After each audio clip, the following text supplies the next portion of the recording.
Assalamu alaikum wa rahmatullahi wa barakatuh. Je suis très heureux de vous retrouver comme à notre habitude pour ces leçons tirées des hadiths du prophète sallallahu alayhi wa sallam concernant le jeûne. Aujourd'hui, je vous parle d'un hadith qui est le hadith d'Abu Huraira, un hadith assez long qui va nous en apprendre beaucoup sur le prophète sallallahu alayhi wa sallam et sur la manière de traiter avec les gens et qui va nous en apprendre beaucoup aussi sur certaines règles religieuses. Alors, restez avec nous, à tout de suite. Le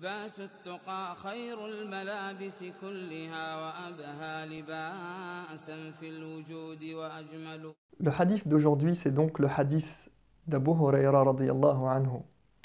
Dans ce hadith, Abu Huraira nous rapporte, il dit عن أبي هريرة رضي الله عنه قال بينما نحن جلوس عند رسول الله صلى الله عليه وسلم إذ جاءه رجل فقال يا رسول الله هلكت قال ما لك قال وقعت على امرأتي وأنا صائم وفي رواية أصبت أهلي في رمضان فقال رسول الله صلى الله عليه وسلم هل تجد رقبة تعتقها قال لا قال فهل تستطيع أن تصوم شهرين متتابعين؟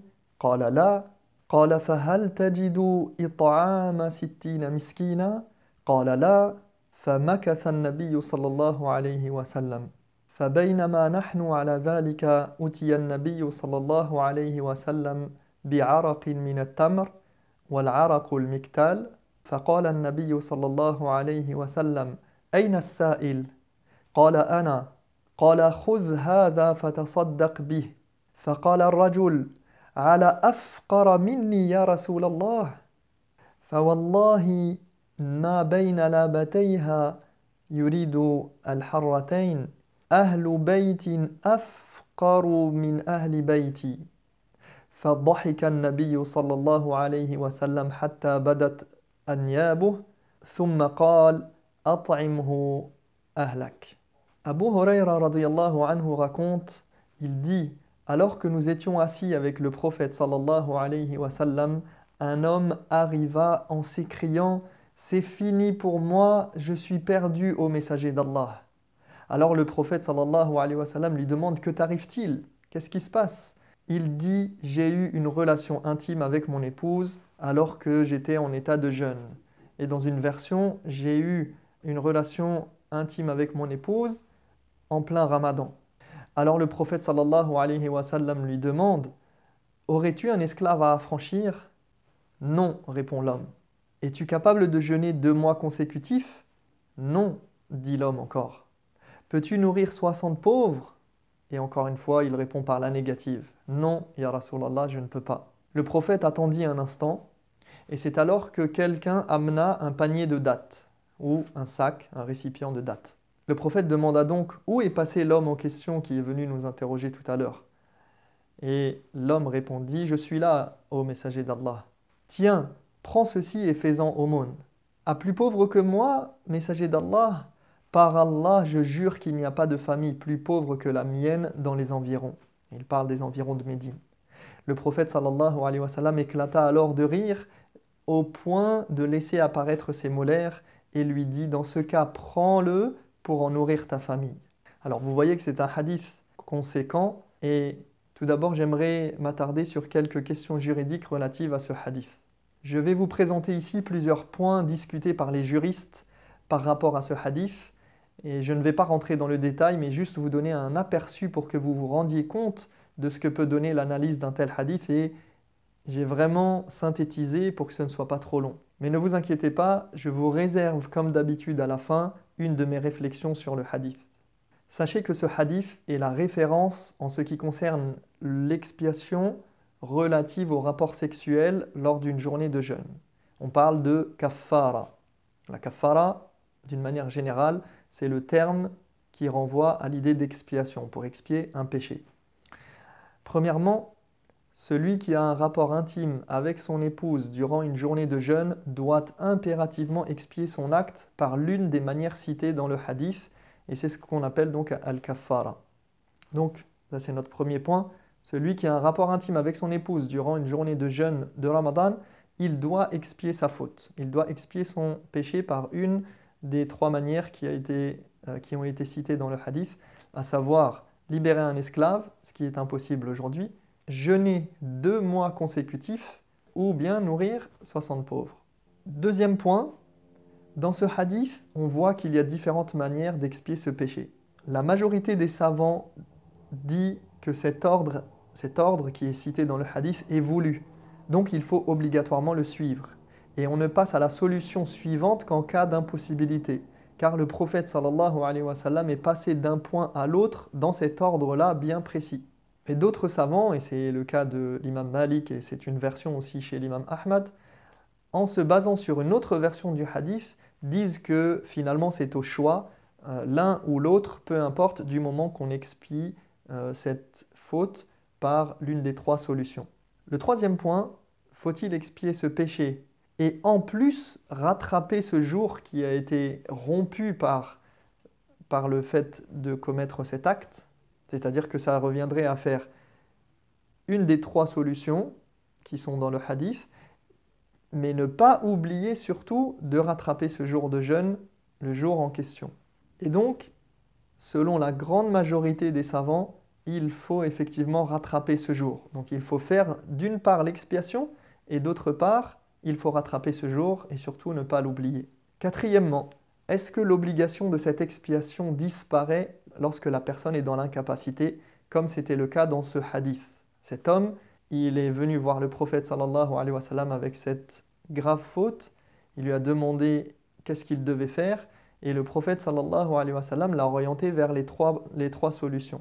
Sauf qu'à chaque fois, cet homme a montré qu'il était incapable de faire l'une des solutions. Donc le prophète sallallahu alayhi wa sallam a fini par attendre qu'il y ait une aumône qui soit donnée et il lui a transmis cette aumône pour que lui-même transmette cette aumône à son tour comme en guise d'expiation. Pour la majorité des savants, l'expiation reste obligatoire jusqu'à ce qu'il s'en acquitte. C'est-à-dire que même s'il est dans l'incapacité, eh bien, cette expiation, elle reste comme une épée de Damoclès au-dessus de sa tête. Car il considère que le prophète sallallahu alayhi wa sallam ne lui a donné les dates que parce que justement sa dette restait en suspens et qu'il fallait lui trouver une solution.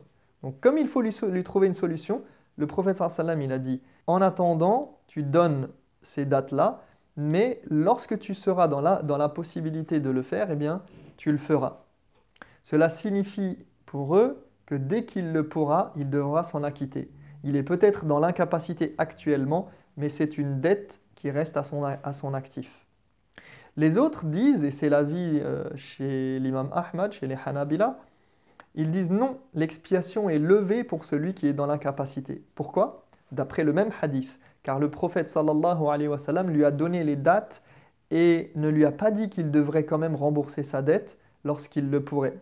Non, il lui a dit, voilà comment il a conclu en fait le prophète sallallahu alayhi wa sallam, comment il a donné une solution à cet homme et il ne lui a rien demandé de plus, il ne lui a pas dit, n'oublie pas que tu devras une expiation malgré tout. Notre cinquième point, dans ce hadith, il est question de l'expiation qui incombe à celui qui a eu un rapport avec son épouse pendant la journée de jeûne et qui a donc rompu son jeûne volontairement par cet acte.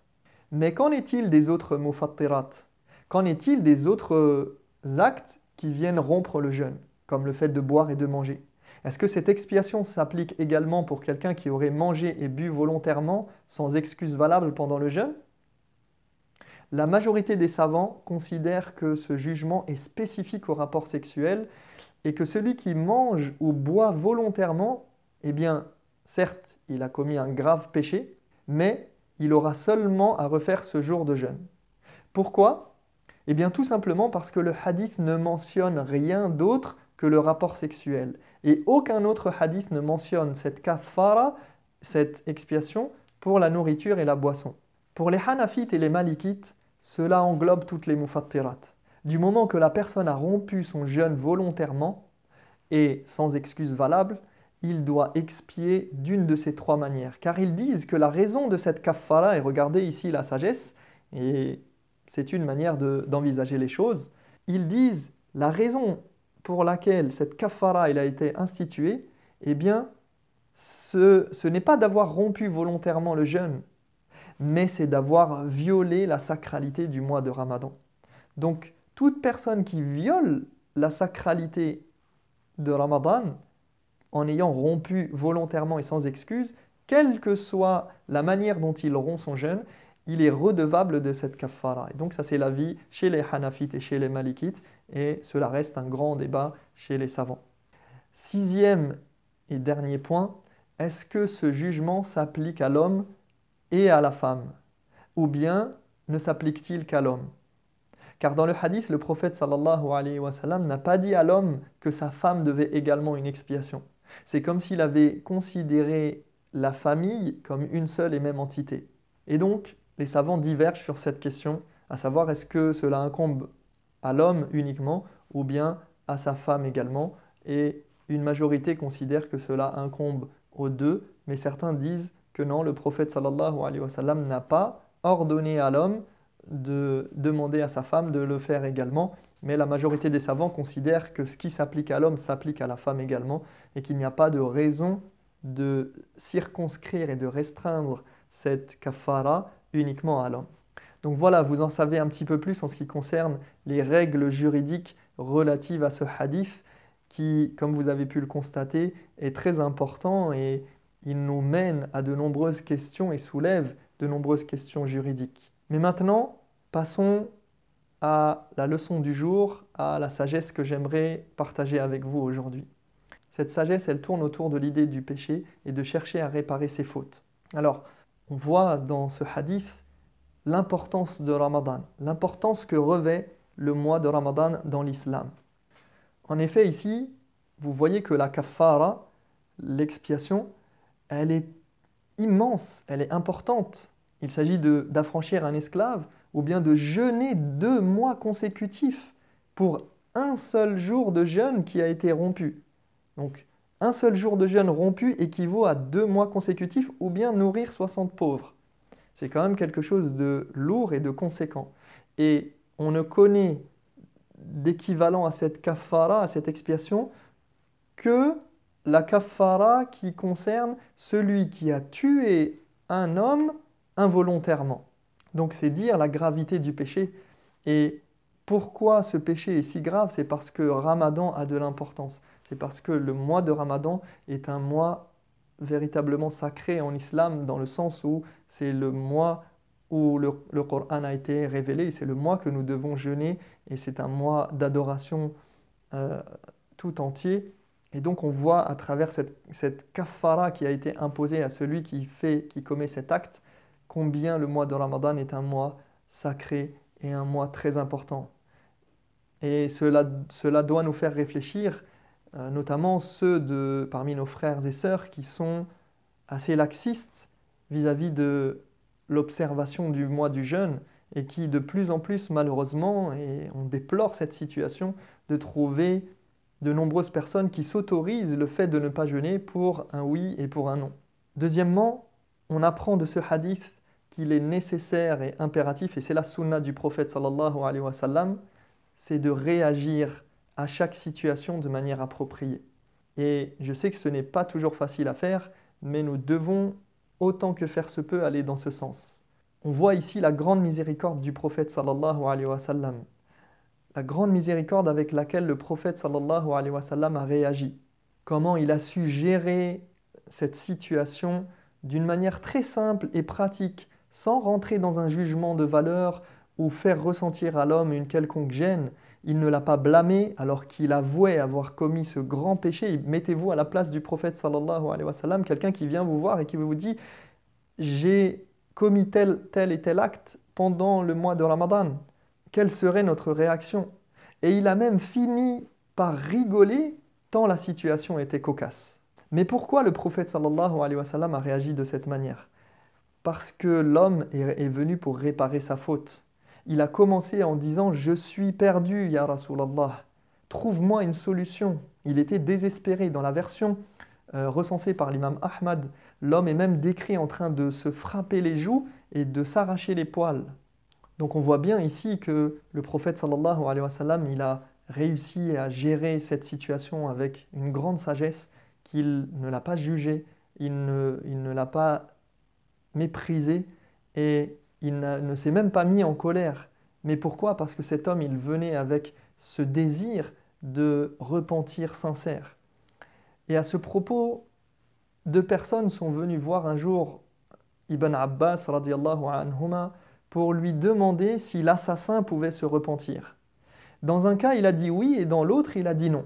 Alors les gens autour d'Ibn Abbas se sont interrogés, ils ont dit pourquoi dans un cas tu as dit oui et dans un autre cas tu as dit non. Il a dit, et regardez bien cette sagesse d'Ibn Abbas, et ce qui nous montre que le mufti, il n'est pas tenu, celui qui donne une fatwa, il n'est pas tenu de donner toujours la même réponse. Il analyse la situation, il doit se comporter et juger et jauger la situation et donner la réponse qui est la plus appropriée. Il dit, j'ai vu dans les yeux du premier qui est venu m'interroger qu'il avait décidé de tuer quelqu'un. Et donc il cherchait un moyen de se dédouaner. C'est pour ça que je lui ai interdit ou je lui ai fermé la porte au repentir. Je lui ai dit non, il n'y a pas de repentir pour celui qui tue quelqu'un. Quant à l'autre, il est venu pour chercher la rédemption et le pardon. Alors je ne lui ai pas fait perdre espoir. Vous voyez la grande sagesse d'Ibn Abbas, radiyallahu anhuma, subhanallah. Et d'ailleurs, je terminerai mon propos par cette phrase qui est connue d'Ibn Taymiyyah, rahimahullah. Il nous dit qu'il faut regarder le pécheur avec deux yeux. D'un côté, il faut le regarder avec l'œil de la justice, ayn ash-shar', donc avec les règles de la religion, mais de l'autre, il faut le regarder avec l'œil de la miséricorde. Et donc, on doit avoir cette modération, ce juste milieu, cette pondération. Nous, les musulmans, on doit regarder la personne qui est fautif avec l'œil de la justice, parce qu'il faut bien juger son acte, mais on le regarde avec l'œil de la miséricorde, parce qu'on doit se dire que Allah subhanahu wa ta'ala, si cette personne elle a commis un péché, nous-mêmes on peut tomber dans ce péché, et ce n'est que par la miséricorde d'Allah que nous avons évité de commettre ce même péché. Essayons de faire comme le prophète sallallahu alayhi wa sallam avec cet homme et de gérer les situations du mieux que l'on peut et d'adapter notre comportement à chaque situation et à chaque personne. Sur ce, je vous dis à très bientôt pour de nouvelles sagesses. Wassalamu alaikum wa rahmatullahi wa barakatuh. فما أحسن التقوى وأهدى سبيلها بها ينفع الإنسان ما كان يعمل